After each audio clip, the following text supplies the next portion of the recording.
నమస్తే, welcome to city news. నేను మీ Sweety. తమ ప్రభుత్వం ప్రజల సమస్యలను పరిష్కరించడమే ధ్యేయంగా ముందుకు సాగుతుందని రాష్ట్ర మంత్రి టీజీ భరత్ అన్నారు.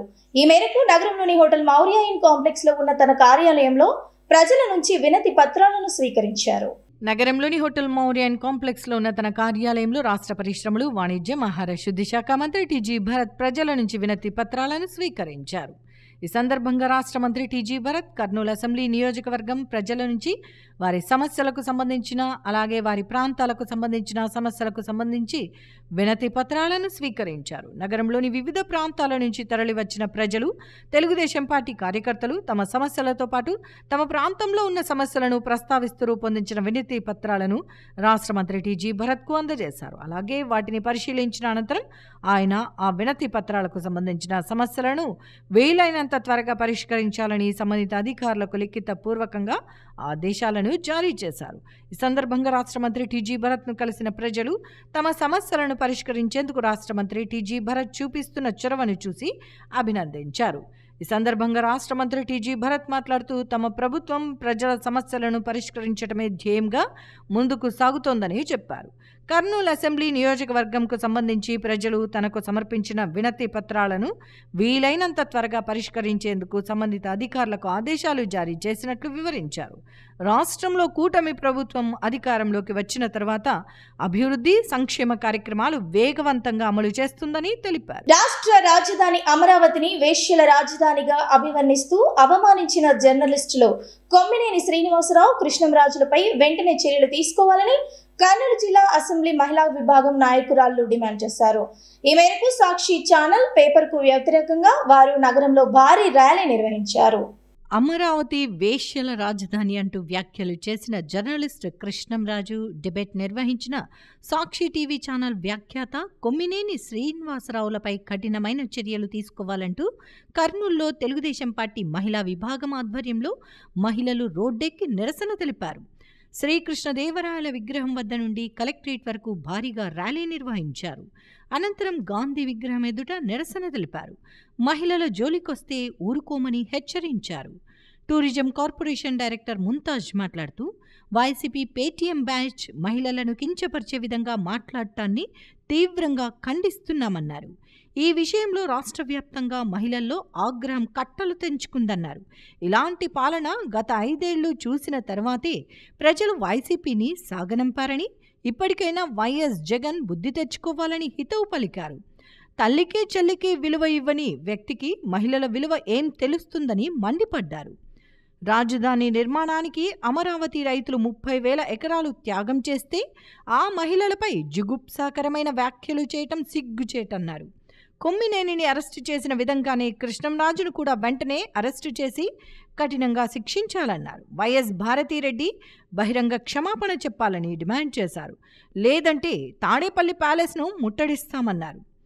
అనంతరం వాల్మీకి కార్పొరేషన్ డైరెక్టర్ సంజీవలక్ష్మి మాట్లాడుతూ సాక్షి మీడియా మహిళల మనోభావాలను తీవ్రంగా దెబ్బతీసిందన్నారు. జగన్మోహన్ రెడ్డి ఆదేశాల మేరకే ఇదంతా జరుగుతోందన్నారు. వాళ్ళ ఇంట్లో మహిళల గురించి ఎవ్వరూ ఏ రోజు ఇలాంటి వ్యాఖ్యలు చేయలేదని తెలిపారు. రాజధాని అంటే ఏంటో తెలియని పరిస్థితి అప్పట్లో ఉండేదని, చంద్రబాబు అమరావతిని రాజధాని చేస్తే చూస్తూ ఓర్వలేక ఇలాంటి వ్యాఖ్యలు చేస్తున్నారని మండిపడ్డారు. టీడీపీ నగర అధ్యక్షురాలు రాజ్యలక్ష్మి మాట్లాడుతూ జర్నలిస్ట్ కృష్ణంరాజు, కొమ్మినేని శ్రీనివాసరావుపై ఇప్పటికే పోలీస్ స్టేషన్లో ఫిర్యాదు చేశామని, అమరావతి దేవతల రాజధాని అని సీఎం చంద్రబాబు నాయుడు అంటుంటే వీళ్ళు వేశ్యల రాజధాని అంటూ మాట్లాడటం దారుణమన్నారు. మహిళలు వీళ్లకు వేశ్యల్లాగా కనిపిస్తున్నారని మండిపడ్డారు. అమరావతి మహిళలను అవమానిస్తే ఆడజాతిని అవమానించినట్లేనన్నారు. సాక్షి ఛానల్లో సిగ్గు లేకుండా మహిళలను కించపరుస్తూ మాట్లాడుతున్నారని, జగన్మోహన్ రెడ్డి క్షమాపణ చెప్పి తీరాలని అన్నారు. నియోజకవర్గ అధ్యక్షురాలు మారుతి శర్మ మాట్లాడుతూ సాక్షి ఛానల్ను వెంటనే బ్యాన్ చేయాలని డిమాండ్ చేశారు. భారతిరెడ్డి మహిళే కాబట్టి ఇలాంటి వ్యాఖ్యలు చేసిన వారిపై వెంటనే చర్యలు తీసుకోవాలన్నారు. ఈ విషయంలో మహిళల మనోభావాలు తీవ్రంగా దెబ్బతిన్నాయన్నారు. వీరిపై చర్యలు తీసుకోకపోతే నిరసనలు ఉధృతం చేస్తామని హెచ్చరించారు. కార్యక్రమంలో కార్పొరేటర్లు, మాజీ కార్పొరేటర్లు, బూత్ ఇన్ఛార్జీలు తదితరులు పాల్గొన్నారు. గత 6 రోజుల క్రితం జరిగినటువంటి సాక్షి డిబేట్లో మాట్లాడినటువంటి కొమ్మినేని శ్రీనివాసరావు, కృష్ణంరాజు వాళ్ళని అరెస్టు చేయాలి, మహిళలను కించపరిచే విధంగా అమరావతి రాజధానిని వేశ్యల రాజధాని అని చెప్పి అనుసరిస్తూ మాట్లాడినటువంటి సాక్షి ఛానల్ని బ్యాన్ చేయాలని కూడా కోరుతున్నాము. అలాగే భారతీరెడ్డి కూడా ఒక మహిళ కనుక మహిళలను కించపరిచే విధంగా మాట్లాడినటువంటి వాళ్ళని కూడాను తద్వారా చర్యలు తీసుకొని సాక్షి ఛానల్ మూసివేయాలి. అలాగే మహిళలందరం కూడాను ఈరోజు మమ్మల్ని ఆత్మక్షోభ పడే విధంగా మాట్లాడినందుకు గాను మేమందరం నడి రోడ్డు మీదకి వచ్చి మా మనోభావాలు దెబ్బతిన్నందువల్ల మేమందరం ధర్నా చేయవలసి వచ్చింది. ఇతన్ని తక్షణమే చర్య తీసుకొని సాక్షి ఛానల్ కనుక ఆపకపోతే మేము ఇంకా ఎంతో చర్యలకైనా కూడా వెనుకాడపోవడం అని చెప్పి కూడాను మేము శపథం చేస్తున్నాం. మహిళలను కించపరిచే విధంగా ఏకంగా అమరావతిలో ఉండే వాళ్ళంతా వేషాలని చెప్పడాన్ని మేము తీవ్రంగా ఖండిస్తున్నాం. ఈరోజు మహిళల్లో ఆగ్రహం కట్టలు తెంచుకున్నది. జగన్మోహన్ రెడ్డికి ఒకటే చెప్తున్నాం, నీకు ఇంతవరకు ప్రజలు బుద్ధి చెప్పినారు, ఇప్పటికన్నా సిగ్గు తెచ్చుకొని మహిళలను గౌరవించడం నేర్చుకోండి. ఎందుకంటే తల్లికి చెల్లికి నువ్వు విలువ ఇవన్నీ నీకేం తెలుస్తుంది, ఆడవాళ్ళ గొప్పతనం నీకు తెలియజేస్తాను. 30,000 ఎకరాల అమరావతి కోసం త్యాగం చేసిన రైతులు పట్టడన్నం పెట్టే రైతుల భార్యలను నువ్వు వేచాలనడం సిగ్గుచేటు. మీకు డైరెక్ట్గా మేము సవాల్ చేస్తున్నాం. కొమ్మినేని అరెస్టు చేశారు, అలాగే కృష్ణంరాజును కూడా అరెస్టు చేయాలి. బహిరంగ సభ పెట్టి భారతీరెడ్డి ఖచ్చితంగా క్షమాపణ చేయాలి. లేదంటే మళ్ళీ ఇదే విధంగా మేమందరం మహిళలు కలిసి తాడపల్లి ప్యాలెస్ ని ముట్టడించి ఖచ్చితంగా మీ అందరికి బయటికి లాక్కొని వస్తామని తెలియజేస్తా ఉన్నాం. మేము వ్యతిరేకిస్తూ ఈ ధర్నా పూనాము. ఒకటంటే సాక్షి వాళ్ళకు ఒకటే, జగన్మోహన్ రెడ్డి ఉపదేశాలు, భారతీరెడ్డి ఉపదేశాల ద్వారా మీడియాలో ఇలాంటి ప్రచారం చేసి మహిళలను వేశాలంటే జగన్మోహన్ రెడ్డి గారికి ఒక తల్లి ఒక చెల్లి భార్య ఉంది. మరి మిమ్మల్ని కూడా మా వాళ్ళు మేము ఏ రోజు కూడా ఓడిపోయిన రోజులలో కూడా ఒక రోజు కూడా ఒక మాట మాట్లాడలేదు జగన్మోహన్ రెడ్డి గారిని కానీ వాళ్ళ ఇంట్లో వాళ్ళని కానీ అలా ఆయన ఈ రోజు ఓడిపోయి పిచ్చి పట్టి ఇలాంటివన్నీ మీడియాలో చెప్పిస్తున్నాడు. ఒకప్పుడు సాక్షి గవర్నమెంట్ లో మన జగన్మోహన్ రెడ్డి గవర్నమెంట్ లో పిల్లలు స్కూల్కి పోతే మన రాజధాని ఏపీ రాజధాని ఏది అంటే చెప్పుకోలేని పరిస్థితి ఉంటే ఈ రోజు మా చంద్రబాబు గారి హయాంలో మన ఏపీ రాజధాని ఏదంటే అమరావతి అని చెప్పుకునేలా చేసిన ఘనత ఒక్క చంద్రబాబు నాయుడుకి దక్కుతుంది. ఆ ఘనతని చెడగొట్టడానికి ఇలాంటి మాటలు అంటున్నారని చెప్పేసి మేము మీడియా తరపున తెలియజేసుకుంటున్నాము. కొమ్మినేని శ్రీనివాస్ పైన నగర కమిటీ మహిళలందరం కలిసి నిన్న 1 టౌన్ పోలీస్ స్టేషన్ లో కంప్లైంట్ చేశాము. మన చంద్రబాబు నాయుడు గారు అమరావతిని దేవతల రాజధాని అంటే ఈ సాక్షి మీడియా వాళ్ళు సాక్షి కృష్ణంరాజు గారు వాడు ఏమని చెప్పాడంటే అమరావతి వేషల రాజధాని అంటున్నాడు. అంటే అమరావతిలోని మహిళలందరూ వానికి మేషల్లాగా కనిపిస్తున్నాడా? అమరావతి కోసం అమరావతిలో ఉండే రాజధానిలో ఉండే ఆ ప్రజలు, ఆ మహిళలు, ఆ రైతు బిడ్డలు, ఆ రైతు మహిళలు వాళ్ళు ఏం చేశారు? వాళ్ళ భూములను దానం చేశారు. ఈ రోజు వాళ్ళనా నువ్వు వేషలు అంటున్నది? ఆడజాతిని అవమానిస్తున్నావు నువ్వు. ఖబర్దార్, జాగ్రత్త, గుర్తుపెట్టుకో. మహిళా లోకాన్ని నిద్రలేపావు.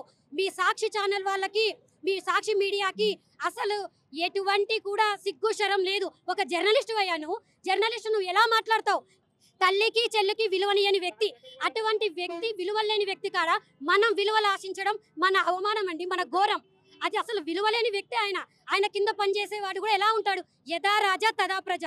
ఆయన యజమాని ఏ విధంగా విలువ లేకుండా ఉంటాడో ఆయన కింద పనిచేసే జర్నలిస్ట్ కూడా అదే విధంగా ఉంటాడు. చూడండి, మా లేడీస్ విషయానికి వస్తే తొక్కి పెట్టి నార తీస్తాం ఒక్కొక్కరికి. మేము చీర కట్టుకున్నాం, మా చీర కొంగు చాలు వేష అన్నవానికి ఉరి తీయడానికి. ఖబర్దార్, జాగ్రత్త. జగన్మోహన్ రెడ్డి బయటికి వచ్చి క్షమాపణ చెప్పి తీరాలి, లేకపోతే ఒక్కొక్కరి తాట తీస్తామని చెప్తున్నాను. మామూలుగా నిర్మలా సీతారామన్ అయితేనేముంది, ఎంతమంది గొప్ప గొప్ప మహిళలు ఉన్నారు. ఆర్మీలో, నేవీలో, ఎయిర్ ఫోర్స్లో కూడా మహిళలు ఎన్నో గొప్ప కార్యాలు చేస్తూ ఉన్నారు. ఇంత చక్కటి అవకాశాలని అందిస్తున్న ప్రభుత్వాన్ని చూసి సిగ్గు లేకుండా, ఓర్వ లేకుండా గుడ్డు మీద బొమ్మేసుకోవడమో, ఉక్కు మీద గొమ్మేసుకోవడమో, ఇలాంటి అవకాశాల కొరకు చూసినటువంటి ప్రభుత్వాన్ని ఈరోజు అలాంటి అవకాశాలు లేవనే బాధతో ఇలాంటి దురాగతాలు చేస్తున్నటువంటి ఈ ప్రభుత్వానికి ఖచ్చితంగా మా రాష్ట్ర ప్రభుత్వం, చంద్రబాబు గారు అయితేనేముంది, పవన్ కళ్యాణ్ గారు అయితేనేముంది, మా పురంధరేశ్వరి గారు అయితేనేముంది, మోదీ గారు అయితేనేముంది, వీరంతా కూడా కూటమిలో ఏర్పడి రేపు వీరందరికీ త్వరలోనే చరమగీతం పాడతారని చెప్పుకుంటూ ఇవాళ మహిళంతా కూడా కూడగట్టి వచ్చినటువంటి కర్నూలు జిల్లాలో పెద్ద ఎత్తున జరిగిన ఈ కార్యక్రమానికి విచ్చేసిన మహిళా మనులందరికీ నమస్సుమాంజలు తెలుపుకుంటూ నమస్తే. రాష్ట్ర రాజధాని అమరావతిని వేశ్యల రాజధాని అని అవమానకరంగా మాట్లాడిన సీనియర్ జర్నలిస్టులు కొమ్మినేని శ్రీనివాసరావు, కృష్ణంరాజులకు వ్యతిరేకంగా పాణ్యం అసెంబ్లీ నియోజకవర్గంలోని తెలుగుదేశం పార్టీ మహిళా విభాగం నాయకురాళ్లు ర్యాలీ నిర్వహించారు. ఈ సందర్భంగా జరిగిన ర్యాలీలో పాణ్యం అసెంబ్లీ నియోజకవర్గంలోని వివిధ గ్రామాల నుంచి తెలుగు మహిళలు అధిక సంఖ్యలో పాల్గొన్నారు. ఈ సందర్భంగా వారు మాట్లాడుతూ, రాష్ట్ర రాజధాని అమరావతిని వేశ్యల రాజధానిగా అవమానించి మాట్లాడిన జర్నలిస్టులు కొమ్మినేని శ్రీనివాసరావు, కృష్ణంరాజులపై ప్రభుత్వం వెంటనే చర్యలు తీసుకోవాలని డిమాండ్ చేశారు. గతంలో వైఎస్ఆర్ కాంగ్రెస్ పార్టీ అధికారంలో ఉన్న సమయంలో మహిళలపై దాడులతో పాటు ఎన్నో అవమానాలు జరిగాయని వివరించారు. గత ఎన్నికల్లో ఘోరాతి ఘోరంగా ఓడిపోయినప్పటికీ సాక్షి ఛానల్, సాక్షి పేపర్ వైఖరిలో ఎలాంటి మార్పు రాలేదని చెప్పారు. ఇందులో భాగంగానే అమరావతిని రాజధానిగా ఆ ఛానల్లో జరిగిన చర్చల్లో అవమానించే విధంగా మాట్లాడారని అన్నారు. ఇందుకు కారకులైన 2 జర్నలిస్టులపై కఠిన చర్యలు తీసుకోవాలని వారు డిమాండ్ చేశారు. అమరావతి మహిళలను విచిత్ర వేషధారణ లేకుండా మాట్లాడే పదాలు ఎలా ఉన్నాయంటే, ఒక తల్లి చెల్లి వాళ్ళకున్నారు. మనను కించపరిచే విధంగా, ఆత్మ గౌరవం దెబ్బతినే విధంగా, మహిళల గౌరవం దెబ్బతినే విధంగా వీళ్ళు మాట్లాడడం విడ్డూరంగా ఉంది. వీళ్ళు సజ్జల వీళ్ళంతా నిన్న మాట్లాడే విధానం చూసినామంటే, అతను 5 సంవత్సరాలు అతనికి ఒక హెడ్గా ఉండి వాళ్ళను కంట్రోల్ చేయలేక ఇలాంటి పదాలు మహిళల మీద మాట్లాడడం, వాళ్ళ ఇంట్లో ఆడబిడ్డలు లేరా, తల్లులు లేరా, వీళ్ళకందరికీ అవమానంగానే జరుగుతుంది. వీళ్ళందరూ ఎందుకు ముందుకు రాలేకుంటున్నారు ఒక జర్నలిస్టు ఇలా మాట్లాడితే? అందుకు మనమందరం ఏకమై ఏ మహిళకైనా ఇలాంటి పదాలు, అనుచిత వ్యాఖ్యలు ఎవరైనా చేసినారో అంటే చెప్పు తీసుకొని సాక్షి మీడియాను దెబ్బ కొట్టే వరకు నిద్రపోమని హెచ్చరిస్తున్నా. ఒక రాజధాని మహిళల్ని, అమరావతి కోసం కష్టపడిన మహిళలందరినీ వచ్చేసి ఒక అనుచిత వ్యాఖ్యల్ని మాట్లాడడం జరిగింది. ఒక జర్నలిస్టు, ఆయన కూతురు లేరా, చెల్లెళ్ళు లేరా, వైసీపీలో ఆడవాళ్ళే లేరా? ఈరోజు ఒక ఆడవాళ్ళని అంత అనుచితంగా మాట్లాడితే ఆడవాళ్ళకి సమాజంలో వాళ్ళు ఏం గౌరవిస్తున్నట్లు అర్థం కావట్లేదు. ఇలాగే చేసే సాక్షి మీడియాని ఖచ్చితంగా మేము తెలుగుదేశం కార్యకర్తలందరం కలిసి మాట్లాడితే మాత్రం వైసీపీ ప్రభుత్వం ఎంత 11కి ఎలా దిగజారిపోయిందో అది కూడా లేకుండా చేస్తామనేది అర్థం కావట్లేదు వాళ్ళకి. ఈ రోజుకి కూడా అమ్మ, అక్క, తన కన్న కూతురుతో సహా ఉంటారు, ఇంట్లో 4 ఆడవాళ్ళు ఉంటారు. అది గ్రహించలేని ఒక సాక్షి యాజమాన్యం ఇలా ఆడవాళ్లను ఈ విధంగా చేయడం చాలా తప్పు, బాధాకరం. అందుకే ముందుగా సాక్షి మీడియాను తొందరగా రద్దు చేయాలి. చెయ్యకపోతే ఈ మహిళ తలుచుకుంటే ఏది సాధించలేదు నిరూపించి చూపిస్తామో. తమ అభిమాన హీరో పద్మవిభూషణ్ నందమూరి బాలకృష్ణ అటు సినీ రంగంలోనూ ఇటు రాజకీయ రంగంలోనూ మరింత ఉన్నత స్థాయికి చేరుకోవాలని ఎన్బీకే మోక్షజ్ఞ సేవా సమితి నాయకుడు బీకే రామకృష్ణ అన్నారు. ఈ మేరకు నందమూరి బాలకృష్ణ 65వ జన్మదినం పురస్కరించుకుని కల్లూరులోని బీరప్ప దేవాలయంలో వారు ప్రత్యేక పూజలు నిర్వహించారు. హిందూపురం ఎమ్మెల్యే, సినీ నటుడు నందమూరి బాలకృష్ణ 65వ పుట్టినరోజు వేడుకలను కర్నూలులో ఆయన అభిమానులు ఘనంగా నిర్వహించారు. తమ అభిమాన నటుడు జన్మదినం సందర్భంగా కల్లూరులోని బీరప్పస్వామి దేవాలయంలో బాలయ్య అభిమానులు ప్రత్యేకంగా పూజలు చేసి కేక్ కట్ చేసి సంబరాలు చేసుకున్నారు. ప్రస్తుతం హిట్ సినిమాలు సైతం 10 రోజులు కూడా ఆడటం లేదని, అలాంటిది బాలయ్య బాబు నటించిన అన్ని సినిమాలు విజయవంతం అవ్వటం గొప్ప విషయమని రామకృష్ణ తెలిపారు. అఖండ 2 ట్రైలర్ ఎంతగానో బాగుందని, ఖచ్చితంగా ఘన విజయం సాధిస్తుందని అన్నారు. కార్యక్రమంలో సీనియర్ తెలుగుదేశం పార్టీ నాయకులు రామకృష్ణ, బాలయ్య సీనియర్ అభిమాని రామకృష్ణ, బీరప్ప, రవి, వెంకట్రాముడు, లోకరాజు, పరమేష్, బాలయ్య అభిమానులు పాల్గొన్నారు. చూడడం జరుగుతుంది. అలాగే శాసనసభ్యునిగా 3 సార్లు మరి హ్యాట్రిక్ సాధించినారు. అలాగే సినిమాకి వచ్చేసరికి సినిమాలో కూడా హ్యాట్రిక్ విజయం సాధించి ఈ మధ్యకాలంలో సినిమాలు తీసి 10 రోజులు ఆడితేనే గగనమైన ఈ రోజుల్లో బాలకృష్ణ తీసిన ప్రతి ఒక్క సినిమా అఖండగా నుంచి భగవంత్ కేసరి, వీరసింహారెడ్డి, డాకు మహారాజ్ ఇలాంటి సినిమాలని ఘన విజయం సాధించి ప్రేక్షకుల్ని అలాగే అభిమానుల్ని ఆయన ఎంతగానో ఆనందం చేస్తున్నారు. అలాగే నిన్న వచ్చిన టీజర్ చూసుకుంటే ఎట్లా ఉందంటే అసలు బ్లాక్ బాస్టర్. అసలు ఆ టీజర్ చూస్తేనే అసలు ఈ సినిమా ఏ రేంజ్కి పోతుందో అభిమానులు ఊహించగలుగుతున్నారు. విషయంలో అయితేనేమి ప్రతి విషయంలో కూడా అన్నిట్లో తండ్రికి తగ్గ తనయుడుగా అంటే మా నందమూరి వంశము గర్వించే విధంగా జన్మించినటువంటి బాలయ్య బాబు. అలాగే ఎందుకంటే ఈ రోజుల్లో సినిమాలు అయితేనేమి సేవ అయితేనేమి అన్నీ మొక్కుబడికి జరుగుతున్నట్టు తప్ప ఏవి స్పష్టంగా స్వచ్ఛంగా వాలంటరీగా జరుగుతున్న సందర్భాలు లేవు. ఈ రోజుల్లో కూడా బాలయ్య బాబు గారు నటించిన సినిమాలు అయితేనేమి, రాజకీయం అయితేనేమి అన్నీ కూడా అన్ని విధాలుగా బ్లాక్ బస్టర్లు అవుతున్నాయి. ఆయన మా నాయకుడిగా ఉండడము, ఈ ఆంధ్రప్రదేశ్లో జన్మించడము, ఆయన వారసుడిగా మాకు అందరికీ ఎక్కడ లేని కీర్తి ప్రతిష్టలు తీసుకురావడము, దాని విషయంలో మేము ఎంతో సంతోషిస్తూ బాలయ్య బాబు గారికి కూడా ఆయురారోగ్యాలు ఐశ్వర్యాలు అన్నీ భగవంతుడు వనకూర్చాలని, ఆ వంశం ఇట్లే జగజయమానంగా వెలగాలని మేమందరం నందమూరి అభిమానులుగా కోరుకుంటున్నాం. రాష్ట్ర మంత్రి టీజీ భరత్ సారథ్యంలో కర్నూలు నగరం వేగంగా అభివృద్ధి చెందుతుందని నగరంలోని 42వ వార్డు తెలుగుదేశం పార్టీ నాయకులు తిమ్మారెడ్డి, మధుసూదన్ రెడ్డి అన్నారు. ఈ మేరకు కల్లూరులోని ప్రాథమిక ఆరోగ్య కేంద్రంలో పరీక్షల నిమిత్తం వచ్చిన గర్భిణీ స్త్రీలకు వారు అన్నదాన కార్యక్రమాన్ని నిర్వహించారు. కల్లూరు ప్రాథమిక ఆరోగ్య కేంద్రంలో వైద్య పరీక్షల నిమిత్తం వచ్చే గర్భిణీ స్త్రీలకు నగరంలోని 42వ వార్డు తెలుగుదేశం పార్టీ నాయకులు ప్రతి నెల 9వ తేదీ ఉచిత భోజన వసతి కల్పిస్తున్నారు. ఇందులో భాగంగా కల్లూరు ప్రాథమిక ఆరోగ్య కేంద్రంలో పరీక్షల నిమిత్తం వచ్చిన గర్భిణీ స్త్రీలకు వారు అన్నదాన కార్యక్రమాన్ని నిర్వహించారు. కార్యక్రమంలో 42వ వార్డు తెలుగుదేశం పార్టీ నాయకులు తిమ్మారెడ్డి, మధుసూదన్ రెడ్డి, భాగ్యలక్ష్మితో పాటు ప్రాథమిక ఆరోగ్య కేంద్రం వైద్యాధికారి పాల్గొన్నారు.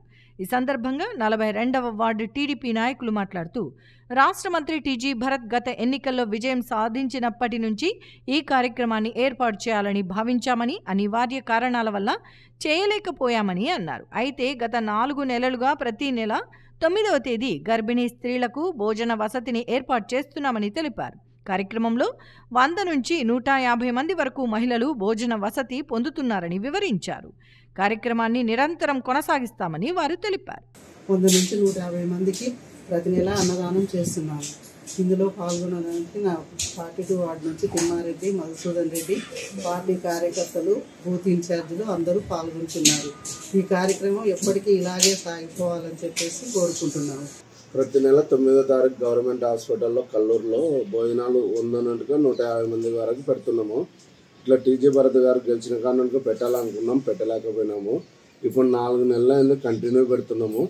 ఇది కంటిన్యూ కావాలని కోరుకుంటున్నాం. టీజీ భరత్ గారి ఆదేశాల మేరకు 42 వార్డు ఇన్ఛార్జ్ అయిన తిమ్మారెడ్డి గారి, మధుసూదన్ రెడ్డి గారి ఆదేశాల మేరకు మేము ఫుడ్ డొనేట్ చేస్తున్నాము. కల్లూరు ప్రభుత్వ ఆసుపత్రిలో ప్రతి నెల 9వ తారీఖు గర్భిణీలకు ఫుడ్ డొనేట్ చేయడం జరుగుతుంది. వాళ్ళకు సహాయం చేస్తున్నాము. బూత్ ఇన్ఛార్జీలం ఎన్ సురేఖ, గోవిందమ్మ, భాగ్యలక్ష్మి గారు. విద్యార్థులు చదువుతో పాటు క్రీడల్లో రాణిస్తే ఉజ్వల భవిష్యత్తు ఉంటుందని జిల్లా ఎస్పీ విక్రాంత్ పాటిల్, 2వ బెటాలియన్ కమాండెంట్ దీపికా పాటిల్ అన్నారు.